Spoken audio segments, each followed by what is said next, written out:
Shri Patidar ji, Shri Rajesh Kumar Meena ji, Rajkumar sir,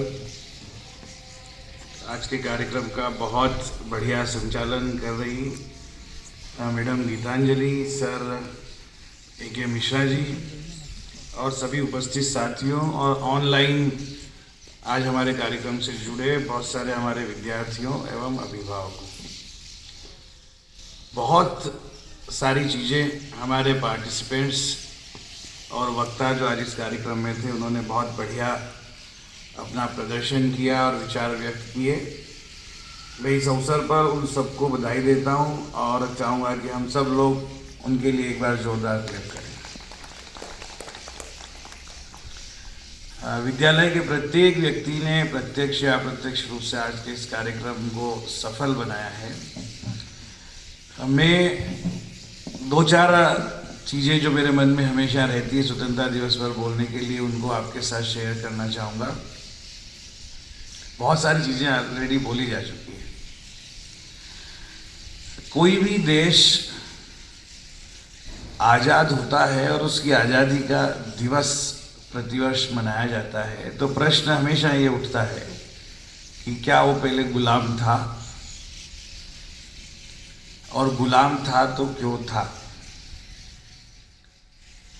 अच्छा, इस देश को आज़ाद कराने के लिए जिन लोगों ने अनेक प्रकार से त्याग किया, बलिदान किया, क्या वो लोग गुलाम थे?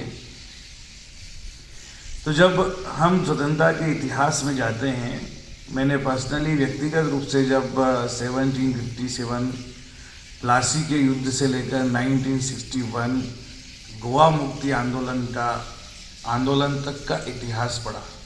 आज़ादी के प्राप्ति के बाद भी 1961 तक हमारे देश के कई हिस्से स्वतंत्रता के लिए संघर्ष करते रहे, और इस एक लंबे समय में 1757 से लेकर 1961 तक के समय में अनेक प्रकार के लेखक हुए, क्रांतिकारी हुए, शिक्षक हुए, जिन्होंने अपने प्राणों का बलिदान कर दिया।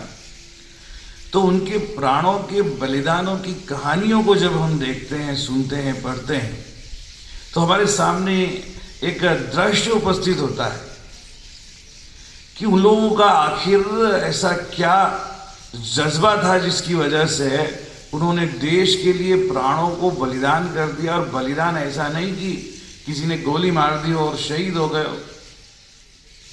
बलिदान ऐसा कि मरने से पहले अनेक प्रकार के कष्ट उनको सहन करना पड़े। क्या वो रिश्ते में हमारे कुछ लगते हैं? क्या उनका कोई ऋण हमारे प्रति है? और यदि हम मानते हैं कि हम इस देश के निवासी और उनका कोई ऋण हमारे प्रति है, वो हमारे कोई रिश्तेदार है, तो उस ऋण को कैसे चुकाया जा सकता है? ये बातें हमेशा ध्यान में आती है। इतिहास पढ़ते पढ़ते जब हम देखते कि एक छोटा सा बच्चा जो जलियांवाला बाग के हत्याकांड में खून से सनी हुई मिट्टी को अपने हाथ में लेकर प्रतिज्ञा करता है कि मैं बड़ा होकर स्वतंत्रता के संघर्ष में अपना योगदान दूंगा।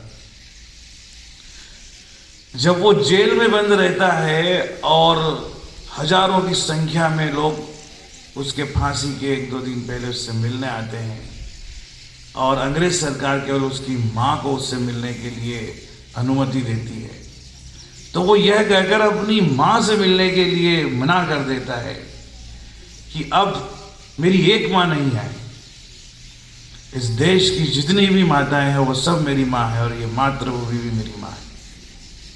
ऐसा क्या होता है कि इस धरती पर लोग इतना त्याग कर जाते हैं?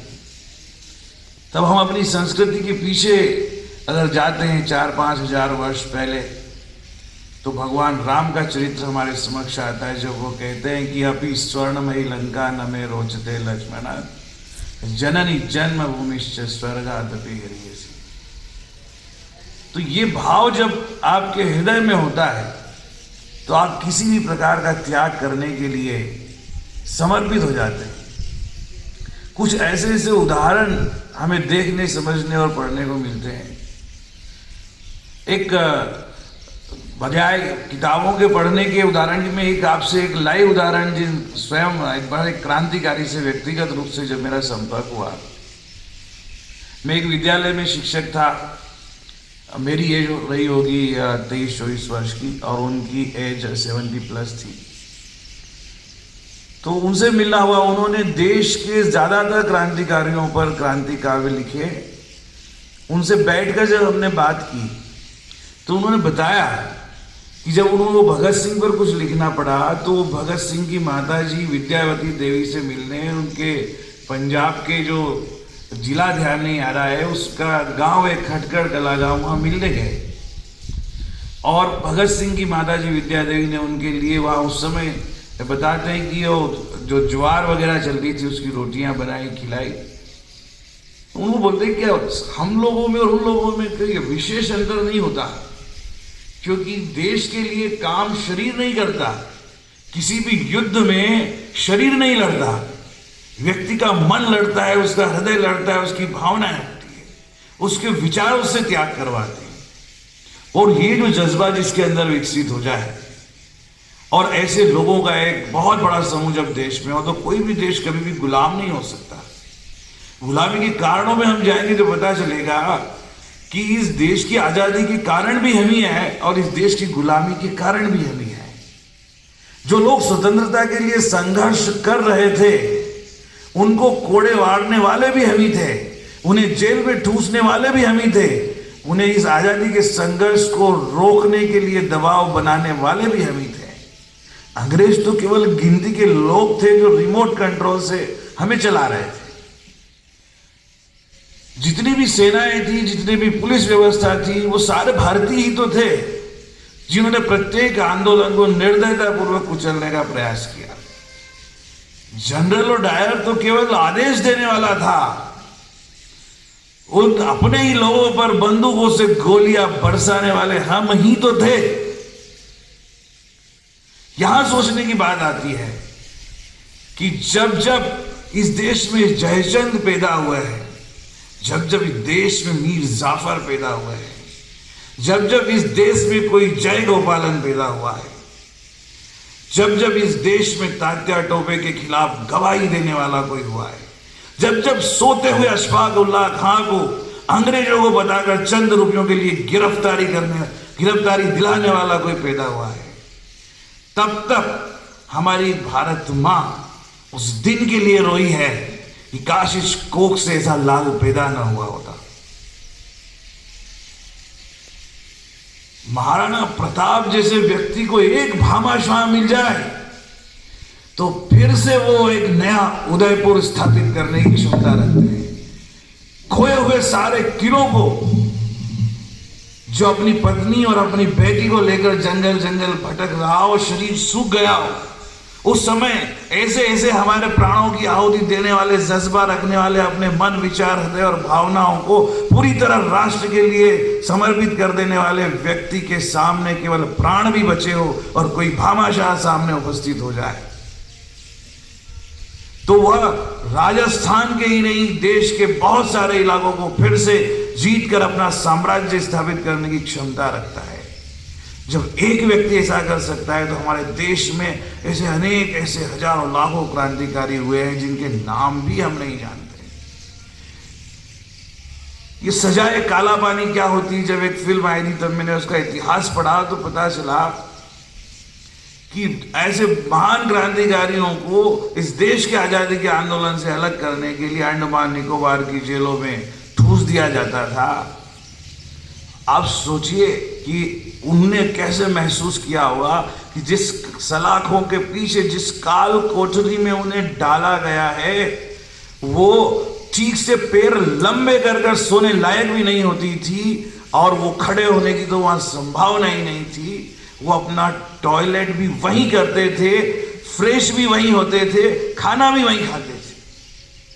और अगर आपने उपवास रखा तो आपका उपवास तोड़ने के लिए आपकी नाक में नली डालकर दूध या अन्न जो भी हो डाला जाता था, ताकि वो ये साबित कर सके कि हमने अपना उपवास तोड़ दिया। जिन्हें हम so called English speaking man, सभ्यता के सबसे बड़े संवाहक समझते हैं, वो कितने सभ्य हो सकते थे इसकी कल्पना नहीं की जा सकती। वायुसेना के कुछ सिपाहियों ने एक बार एक आदेश मानने से मना कर दिया तो उन्होंने सबको लाइन से खड़े रहकर तोप से उड़वा दिया। सेठ रामजी गुड़वाला का नाम एक प्रसिद्ध है, जो दिल्ली के रहने वाले थे। आजादी का आंदोलन चलाने के लिए क्रांतिकारियों को वो धन दिया करते थे और उनके पास इतना अतुलित धन था कि वो कई बार सरकार को भी सहायता करते थे। उनको अंग्रेज गवर्नमेंट ने कहा कि तुम एक भी आजादी के आंदोलन में सम्मिलित होने वाले को धन नहीं दोगे, तुम्हारा सारा धन हम जब्त करते हैं। उन्होंने अपने धन का स्रोत और स्थान नहीं बताया और उन्होंने कहा कि नहीं, मेरा धन उन लोगों के लिए नहीं हो सकता जो इस देश को लगातार गुलाम बनाने के लिए अपनी अनेक प्रकार के षड्यंत्र करते हैं। वो जानते थे सेठ राम